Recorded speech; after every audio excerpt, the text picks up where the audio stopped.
श्री स्वामी समर्थ. जय जय स्वामी समर्थ. ओम नमः शिवाय. हर हर महादेव. स्वागत आहे तुम्हा सर्वांचे आपल्या आजच्या व्हिडिओमध्ये. तर श्रावण महिना म्हणजे भगवान शिवाची विशेष कृपा मिळवण्याचा महिना आणि या महिन्यातील प्रत्येक सोमवार अत्यंत पवित्र मानला जातो. पण अनेकांच्या मनात काही प्रश्न असतात. श्रावण सोमवारचा उपवास कसा करायचा? उपवास कधी सोडायचा? भगर खाल्ली तर चालते का? केस धुवायला हरकत आहे का काही? आजच्या या व्हिडिओमध्ये आपण या सर्व प्रश्नांची सविस्तर उत्तरे जाणून घेणार आहोत.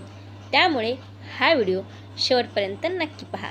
त्यापूर्वी जर तुम्ही माझ्या चॅनलवर नवीन असाल तर चॅनलला सबस्क्राईब करा. व्हिडिओ आवडला तर व्हिडिओला लाईक करा आणि कमेंटमध्ये ओम नमः शिवाय नक्की लिहा. सुरुवात करू आजच्या या सुंदर आणि माहितीपूर्ण व्हिडिओला.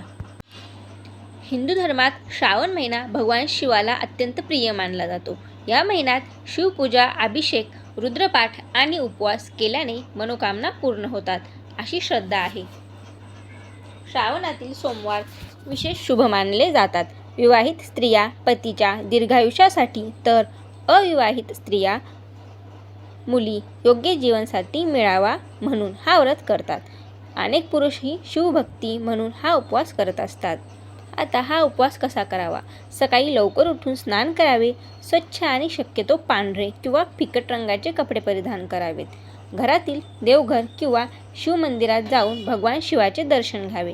शिवलिंगावर पाणी, दूध, शक्य असल्यास बेलपत्र, धतुरा, फुले अर्पण करावीत. ओम नमः शिवाय या मंत्राचा जप करावा. शिवचालिसा, शिवाष्टक किंवा महामृत्युंजय मंत्राचे पठण करणेही शुभ मानले जाते. आता या दिवशी उपवास करतो तर उपवासात काय खावे? अनेक जण पूर्ण दिवस निर्जल किंवा फक्त पाण्यावर उपवास करतात, परंतु प्रत्येकासाठी ते शक्य नसते.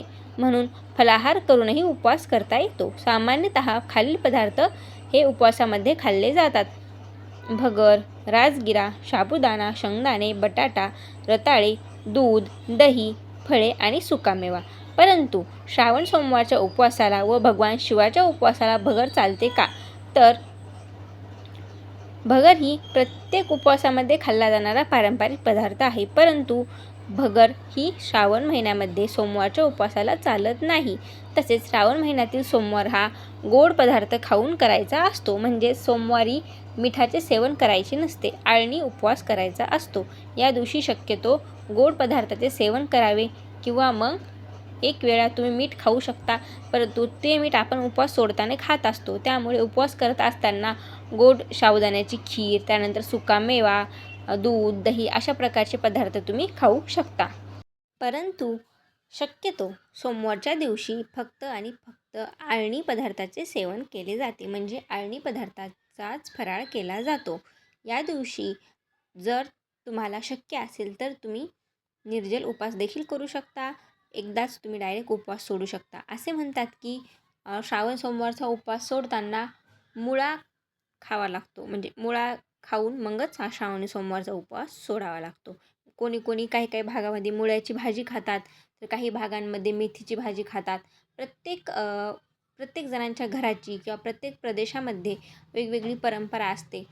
आता तुमच्या इथे सोमवार सोडत असताना उपवासाला काय खातात ती वस्तू तुम्ही खाऊन मगच हा सोमवारचा उपवास सोडावा.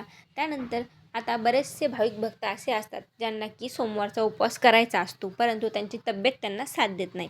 तर अशा वेळी आपण उपवास धरण्याचा आग्रह न करता, आपल्याला डॉक्टरनी जर उपवास न धरण्याचा सल्ला दिला असेल तर तुम्ही उपवास करू नका. फक्त भक्तिभावाने आणि श्रद्धेने महादेवाची पूजा करा. सकाळी लवकर उठून स्नान करून शिवलिंगावर जलाभिषेक करा, दुधाभिषेक करा, रुद्राभिषेक देखील तुम्ही करू शकता. आता पहिल्या सोमवारी श्रावण महिन्याच्या रुद्राभिषेक कसा करायचा याचा देखील व्हिडिओ मी लवकरच आपल्या यूट्यूब चॅनलवर अपलोड करणार आहे, तर तो व्हिडिओ देखील तुम्ही पाहू शकता. तर सर्वात महत्त्वाचा आणि सर्व स्त्रियांना पडणारा प्रश्न म्हणजे श्रावण सोमवारी केस धुवावे का? तर स्त्रियांना केस धुण्यासाठी मंगळवार, रविवार आणि शुक्रवार या 3 दिवशी केस धुणे शुभ मानले जाते. बुधवारी केस धुवू नये. बुधवारी जर तुम्ही केस धुतले तर तुम्हाला जर धाकटा भाऊ असेल तर त्याच्यावर कर्ज वाढते. त्यानंतर शनिवारी देखील केस धुतले जात नाहीत. फक्त रविवारी आणि मंगळवारी आणि शुक्रवारीच केस धुवावेत.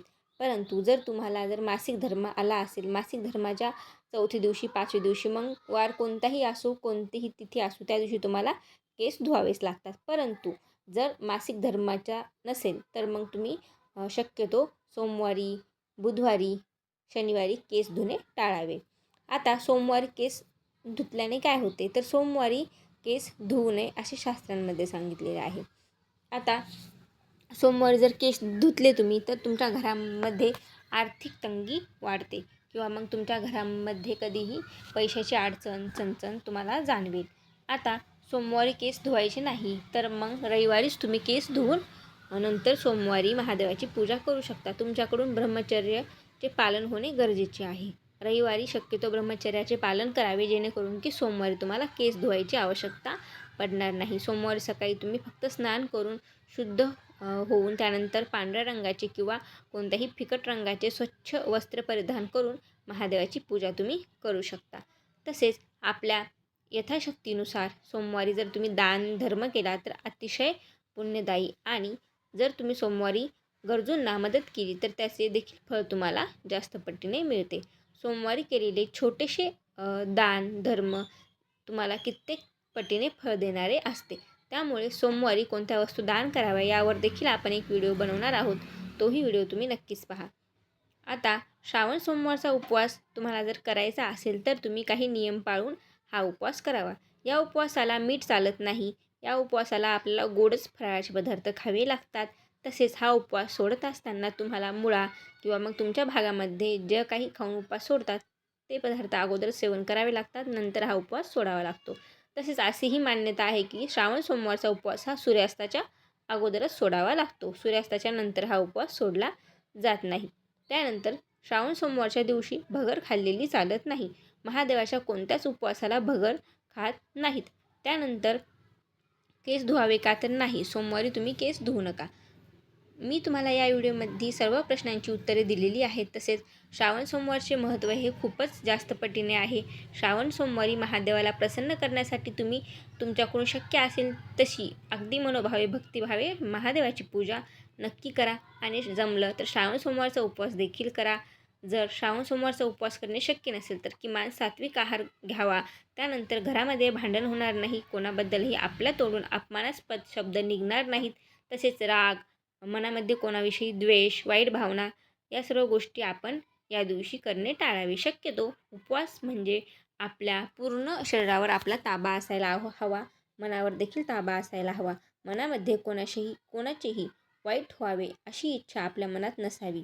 या दिवशी फक्त आणि फक्त सात्विक विचार आणि सात्विक आहार घेणेच अतिशय उत्तम ठरेल. तर अशा प्रकारे तुम्ही श्रावण सोमवारचा उपवास करू शकता. आणि आशा करते की तुम्हाला या व्हिडिओमध्ये सांगितलेली माहिती आवडली असेल, तुमच्या सर्व प्रश्नांची उत्तरे तुम्हाला मिळाली असेल. तर पुन्हा भेटू अशाच माहितीपूर्ण आणि महत्त्वपूर्ण व्हिडिओसोबत. तोपर्यंत तुम्हा सर्वांना श्री स्वामी समर्थ. जय जय स्वामी समर्थ.